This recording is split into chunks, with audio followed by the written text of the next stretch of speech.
إنه الموت أعظم المواعظ وأبلغها، وهو أول خطوة إلى الآخرة، فمن مات قامت قيامته.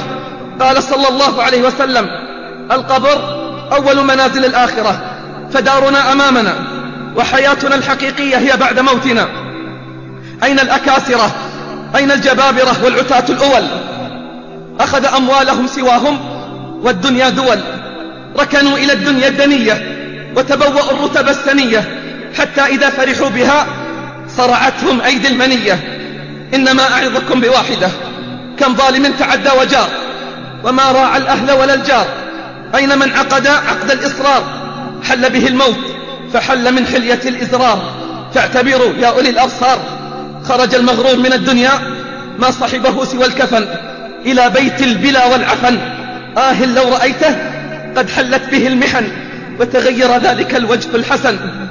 أفق من سكرتك أيها الغافل، وتحقق أنك عن قريب راحل.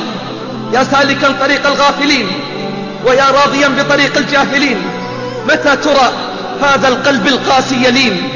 متى تبيع الدنيا وتشتري الدين؟ ليت شعري بعد الموت أين تذهب؟ رحم الله من اعتبر وتأهب. ليت شعري بعد الموت أين تذهب؟ رحم الله من اعتبر وتأهب. إني سألت الترب بعد ما فعلت، بعدي وجوه فيك متعبرة، فأجابني: صيرت ريحهم تؤذيك بعد روايح عطرة. وأكلت أجسادا منعمة، كان النعيم يهزها نظرة. لم يبقى غير جماجم تعرت، بيض تلوح وأعظم نخرة.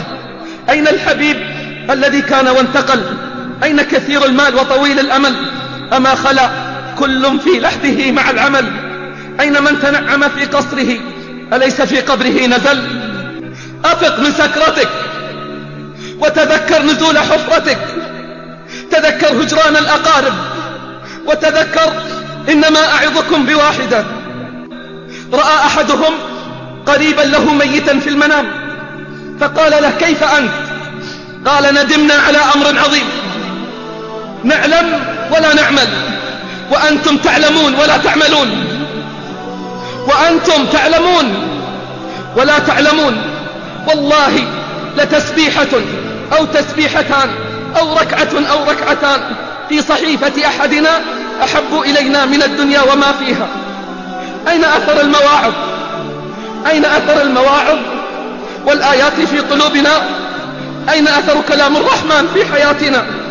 إذا جاء الموت لم يغن عن المرء ما كان فيه من اللذة والنعيم. والله وأقسم بالله، من حمل نعشا اليوم سيأتي يوم ويحمل هو على الأكتاف، ومن دخل المقبرة زائرا سيدخل يوما ولن يخرج منها، ومن عاد إلى بيته اليوم سيأتي يوم ولن يعود. تفكروا أحبتي وتيقنوا، تفكروا أحبتي وتيقنوا أن الموت حق لا بد منه، أن الموت حق لا بد منه.